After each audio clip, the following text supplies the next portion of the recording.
El otro día estuvimos charlando de si había condiciones o no, ¿se acuerdan? Pero vamos a buscar el pasaje que es base y que lo estamos leyendo y leyendo para que nos quede memorizado y el concepto. 1 Corintios capítulo 1.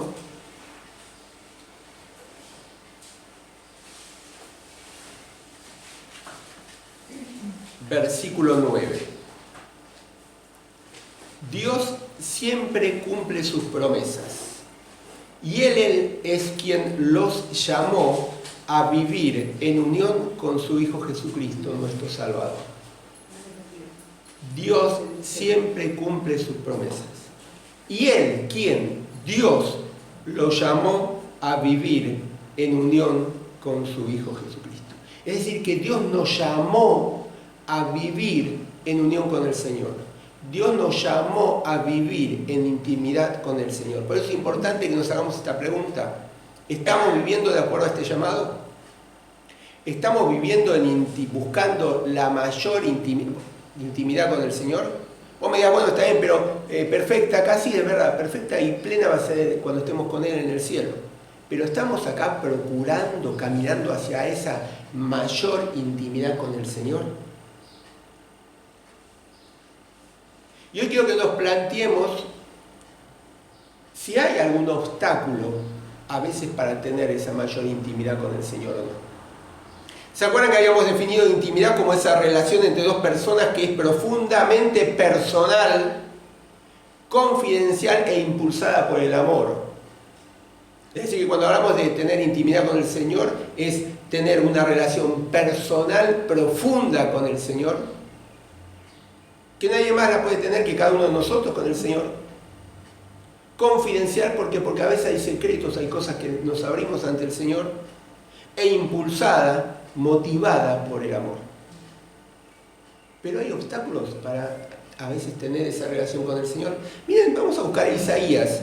Vamos a buscar un pasaje del Antiguo Testamento y uno del Nuevo. Y después nos vamos a detener en una enseñanza, en una ilustración que da Jesús. Vamos primero al libro de Isaías, capítulo 59, versículo 1. Isaías 59, 1 dice: el poder de Dios no ha disminuido como para no poder salvar, ni Él se ha vuelto tan sordo como para no poder oír. Pero las maldades cometidas por ustedes han levantado una barrera entre ustedes y Dios. Sus pecados han hecho que Él se cubra la cara y que no los quiera oír. ¿Qué dice acá Dios a través del profeta Isaías? De que el pueblo había cometido pecados, habían cometido maldades. Y ese pecado, esa desobediencia del pueblo, que era pecado, había hecho una barrera con Dios. El pueblo decía: ¿Dios se volvió sordo? ¿Qué pasa que Dios no nos responde? Entonces el profeta, Dios a través del profeta dice: no es que yo me quede sordo. No es que mi poder disminuyó y no puedo contestar lo que vos me estás pidiendo. El problema es que vos construiste una barrera, una pared, algo que divide, algo que obstaculiza mi intimidad con vos. Vamos a 1 Pedro, capítulo 3. ¿Sí? Nuevo Testamento. Tenemos el libro de Hebreos, Santiago y luego las cartas del apóstol Pedro. La primera carta, capítulo 3, versículo 7, le habla a los esposos, ¿sí? Pero dice: en cuanto a ustedes los esposos, sean comprensivos con sus esposas. Denles el honor que les corresponde, teniendo en cuenta que ellas son más delicadas y están llamadas a compartir con ustedes la vida que Dios les da como herencia. Háganlo así para no poner estorbo a sus propias oraciones. ¿Qué nos da a entender este pasaje? Si bien está hablando a los esposos que deben ser comprensivos y tratar delicadamente, ¿sí?, a las esposas. ¿Por qué? Porque las colocan en un plano de igualdad, la misma herencia, iguales ante Dios. Pero lo interesante es ver la última frase, dice, háganlo así para no poner estorbo. Es decir, había algo que podía obstaculizar la oración de ese esposo, de los esposos cuando hacemos a Dios. El no tratar bien como deberíamos tratar a nuestras esposas. Es decir, que estos dos pasajes como muestra nos hacen ver que hay cosas que pueden obstaculizar nuestra intimidad con el Señor. No es porque Dios nos quiera contestarnos, no es porque Dios esté distraído o dormido, sino porque nosotros estamos haciendo algo que a Dios no le agrada, y vamos a llamarlo por su nombre, que es pecado, y que obstaculiza esa intimidad, esa relación con Dios. Pero yo quiero concentrarme un poquito también en la parábola y en esta ilustración que da Jesús en Lucas 18. ¿Sí? En Lucas 18 tenemos una parábola, empieza el capítulo, mejor dicho, termina ya el capítulo 17, donde el Señor habla de la llegada del reino de Dios, ¿sí? O está hablando del reino. Y empieza el capítulo 18 con dos parábolas, una la de el juez injusto, ¿se acuerdan? Y la viuda que va y va y va al juez hasta que lo convence, ¿sí? Después tenemos esta ilustración de Jesús. Acuérdense que cuando hablamos de parábola hablamos de una ilustración que tiene una única enseñanza, por más que a veces nosotros sacamos varias, pero realmente los biblistas dicen que tiene una única enseñanza. Viene esta ilustración que vamos a leer ahora de estos dos hombres que van al templo a orar. Dice Lucas 18, capítulo 18, versículo 9, dice, Jesús contó esta otra parábola o esta otra ilustración para algunos que seguros de sí mismos, por considerarse justos, despreciaban a los demás.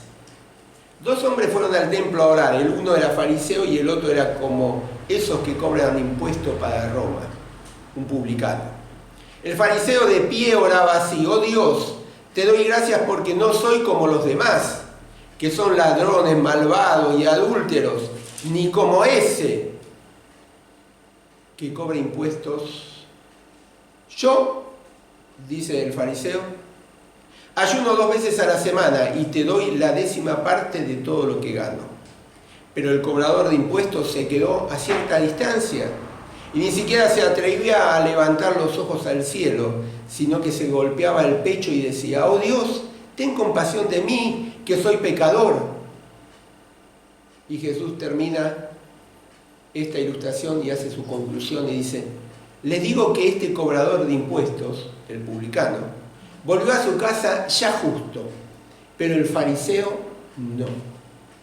Porque el que a sí mismo se engrandece será humillado, y el que se humilla será engrandecido. Primero quiero que pensemos en a quién va dirigida esta ilustración de Jesús. El versículo 9, el primer versículo, nos dice a quién va dirigido. Fíjense que dice que él cuenta esta ilustración para algunos que seguros de sí mismos, porque se consideraban justos, despreciaban a otros. ¿Sí? Es decir, que en medio de los que estaban a Jesús escuchando, seguramente estaban los discípulos.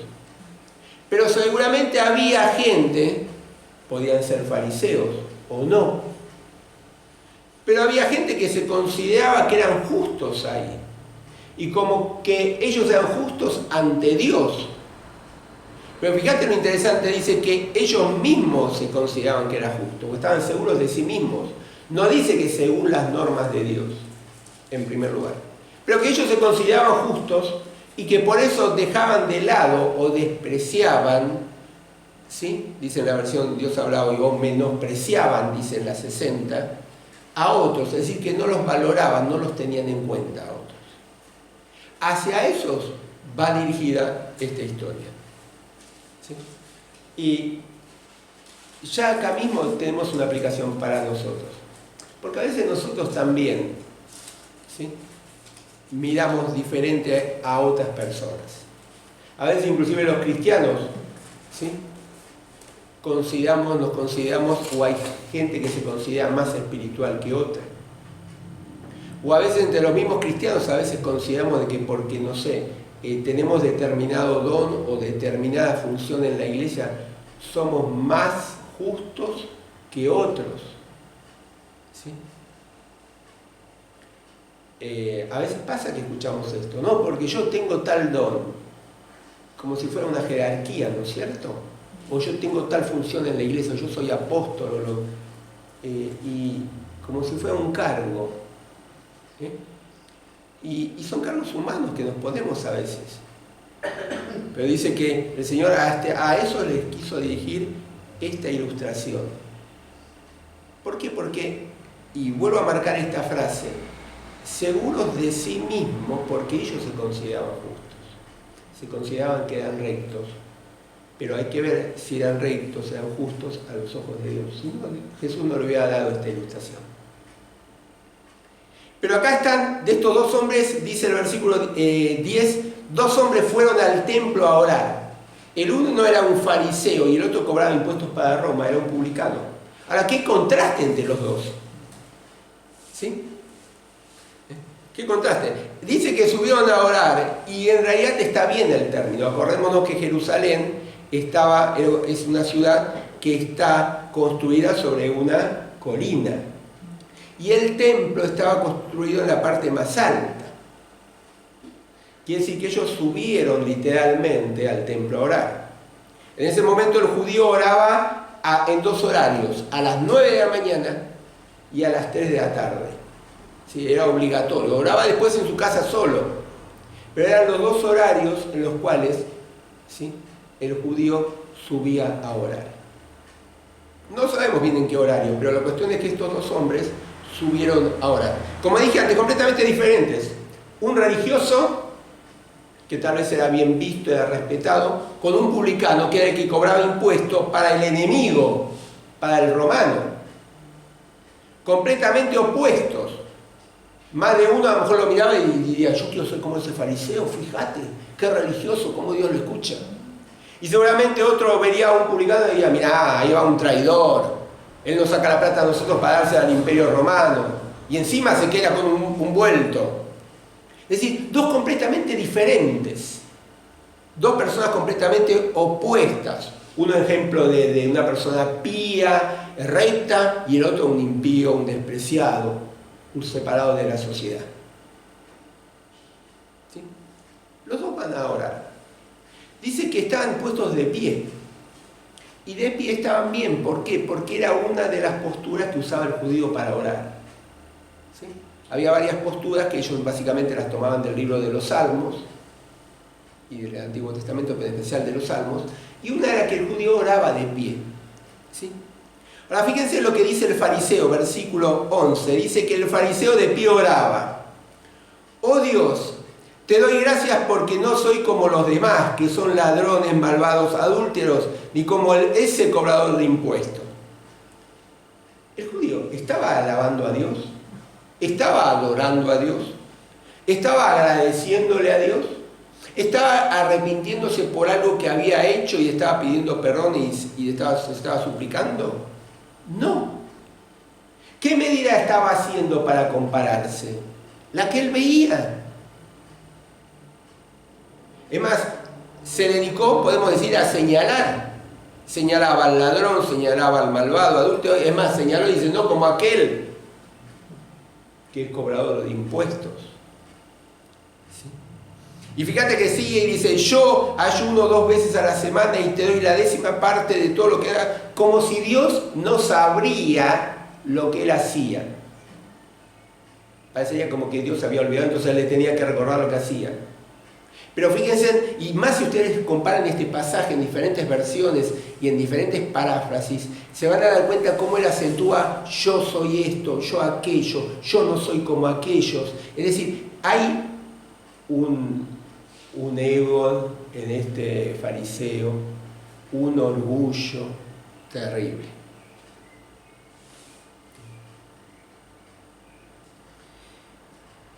¿Cómo ora el publicano. ¿Sí? Dice el versículo 13, pero el cobrador de impuestos se quedó a cierta distancia y ni siquiera se atrevía a levantar los ojos al cielo, sino que se golpeaba el pecho. Ya la actitud era diferente. Se sentía indigno. Se sentía que no era digno de llegar cerca del altar, cerca de donde tenía que orarse. Se sentía que no podía ni siquiera levantar los ojos. No era digno ni siquiera de mirar. Tomando una actitud inclusive de golpearse el pecho, ¿no es cierto?, de humildad. ¿Sí? Hay otras versiones que hablan, de la versión 60 y una más antigua, de que se hería el pecho, es decir, que se lo golpeaba como con angustia, ¿sí? Una angustia extrema, una humillación extrema. ¿Y qué decía? En el versículo 13, la última parte dice, oh Dios, ten compasión de mí, que soy un pecador. Y esto me hace acordar, y me hizo acordar cuando Pablo le escribe a Timoteo y le dice que eres el primero de los pecadores, ¿no es cierto? Como un reconocimiento. O el Salmo 51, versículo 1, cuando David dice, ten misericordia, ten piedad, oh Dios, de mí, conforme a tu misericordia. Conforme a la multitud de tus piedades, borra mis rebeliones, lávame más y más de mi maldad y límpiame de mi pecado. Es decir, hay una humillación en él. Hay una humillación. Y dice, en la versión 60 habla de, no habla de compasión, ten compasión de mí, sino habla de ser propicio, ¿no es cierto? Es decir, lo que estaba pidiendo ahí este publicano a Dios era que Dios haga propiciación, apacigüe o compense su pecado. ¿Cuál es el resultado? Dos resultados completamente diferentes. Fíjense que ahí termina la ilustración y el mismo Señor les dice, les digo que el cobrador de impuestos volvió a su casa ya justo, pero el fariseo no. ¿Por qué? Yo me pregunté acá, ¿por qué volvió justo el publicano, el cobrador de impuestos? ¿Él merecía algo? No. Lo que pasa es que la justicia de Dios es algo divino. La justicia de Dios es algo divino y volcado hacia el hombre, hacia nosotros, de una forma gratuita, sin merecerlo nosotros. Porque si Él fuera justo a nuestros ojos humanos, tendríamos que ir todas a la condenación, inclusive el publicano. Pero como Él es justo, Cristo murió y pagó el precio para que Él sea propiciación por nuestros pecados. Y Él nos ve justos, porque la justicia de Dios es algo gratuito, no la merecemos nosotros, ni el publicano la merecía. Y por más cosas que hagamos, tampoco la vamos a lograr obtener por nuestros medios. Es solamente por fe, por gracia, a través del arrepentimiento, a través de la humillación. Por eso el fariseo volvió como entró, porque siguió pensando en su yo y en su comparación y en lo que él hacía y en lo que él merecía. En cambio, el publicano se basó en lo que él no merecía y recibió la gracia de Dios. Y el mismo Señor se dedica en la última parte del versículo 14 a aclarar, porque el que a sí mismo se enaltece o se engrandece, será humillado, y el que se humilla será engrandecido. Y acá podemos ver el gran obstáculo que a veces tenemos los cristianos para profundizar nuestra intimidad con el Señor. Y eso es el orgullo. Ese es el orgullo. El creernos que podemos, el creernos que podemos solos, el creernos que tenemos valor por lo que hacemos. ¿Sí? Y eso nos separa del Señor, nos separa de Él. Santiago capítulo 4, versículo 6 dice, pero Dios nos ayuda más con su bondad, pues la Escritura dice, Dios se opone a los orgullosos, pero trata con bondad a los humildes. Y el orgullo a veces nos juega esta mala pasada, ¿no es cierto? De creernos que solos podemos, entonces no lo buscamos a Dios. De que con nuestro pensamiento lo que nosotros creemos que está bien, alcanza. Que con nuestro esfuerzo alcanza. Y lo dejamos a Dios de lado.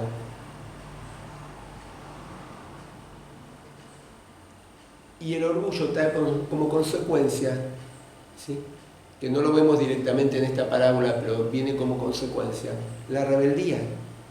Porque el creerme que yo puedo me lleva a no obedecer los mandamientos de Dios. Y eso me lleva a la rebeldía. ¿Qué es lo que le pasó a Satanás? ¿Qué es lo que revela la Biblia? Él quería ser igual que Dios. Quería ser igual que Dios. Su orgullo lo llevó a querer ser igual que Dios. Y eso lo llevó ¿a qué? A rebelarse. Por eso Dios se opone al orgulloso. ¿Por qué? Porque eso lo lleva al orgulloso a vivir independientemente de Dios, en rebeldía. ¿Y cuánto vemos eso hoy en día, no es cierto? No, déjame, yo así puedo. No, yo me las arreglo. No, cuando esté bien voy a ir a la iglesia y seguimos haciendo la nuestra. Y seguimos cambiando el orden. Poniendo primero todas las añadiduras en primer lugar y a Dios por último. Y eso es todo rebeldía. Es nuestro orgullo, porque creemos que todos podemos, que nos arreglamos. Y eso hace una pared, porque Dios aborrece esa postura de independiente, de querernos jugar solos. Porque eso nos lleva, vuelvo a recalcarlo, a desobedecerlo a Dios. ¿Sí? Proverbios capítulo 6, versículo 16 dice, 6 cosas y hasta 7 son las que Dios aborrece por completo. Los ojos altaneros, la lengua mentirosa, las manos que asesinan a gente inocente, y sigue el pasaje. Los ojos altaneros, claro, el que se cree que puede. Proverbios 16, 5, el Señor no soporta a los orgullosos. Tarde o temprano tendrán su castigo. Tarde o temprano tendrán su castigo. Es esa actitud mental, ¿no es cierto? Esa forma de pensar que nos llevan a vivir independientes del gobierno de Dios, de Él gobernando nuestras vidas. Pero recordad, para Dios no hay intermedios. Fíjate que no hay un tercer hombre que sube al templo a orar y se quedó en la mitad. O estaba el fariseo que se enaltecía a sí mismo y lo llevó a no obedecer los mandamientos de Dios y no fue visto como justo por Dios. Y estaba el cobrador de impuestos o el publicano. Siempre hay dos posibilidades. O la puerta ancha o la puerta angosta. No hay algo intermedio. O el camino ancho y cómodo o el camino angosto. No hay intermedio. O la vida eterna o la condenación. No hay intermedio. O pocos o muchos. O las dos casas con dos fundamentos diferentes. La roca Jesucristo o la arena. No hay algo intermedio. O los dos árboles que se ven por su fruto, o los dos que edifican, el sabio y el insensato. Y así podemos dar muchos ejemplos, ¿no es cierto? O sea que nos tenemos que definir. Para lograr mayor intimidad con el Señor tenemos que sacar del medio de nuestras vidas este obstáculo, este impedimento. Y a veces los cristianos tenemos esa falsa humildad, ¿no es cierto? Pero después todo es orgullo. Porque decimos sí, pero no cedemos, no cambiamos. Y seguimos en esa miseria a nuestra manera. Y eso es orgullo. Porque no le estamos haciendo caso al Señor. Y estamos duros en nuestra forma de pensar. Es una falsa humildad. Es orgullo ante Dios. Porque seguimos en la nuestra. ¿Qué vamos a elegir? ¿No vamos a identificar con este cobrador de impuestos? ¿O como el fariseo que volvió a su casa como había entrado al templo? Vamos a inclinar las cabezas, vamos a orar. ¿Qué vamos a elegir? Dios nos llamó a estar en intimidad con Él, en unión con Él. Por lo tanto, la propuesta es profundizar esa intimidad. Pero estamos en ese obstáculo de hacerla nuestra, en esa falsa humildad de que reconocemos pero no hacemos, entonces seguimos haciendo la nuestra, con el yo.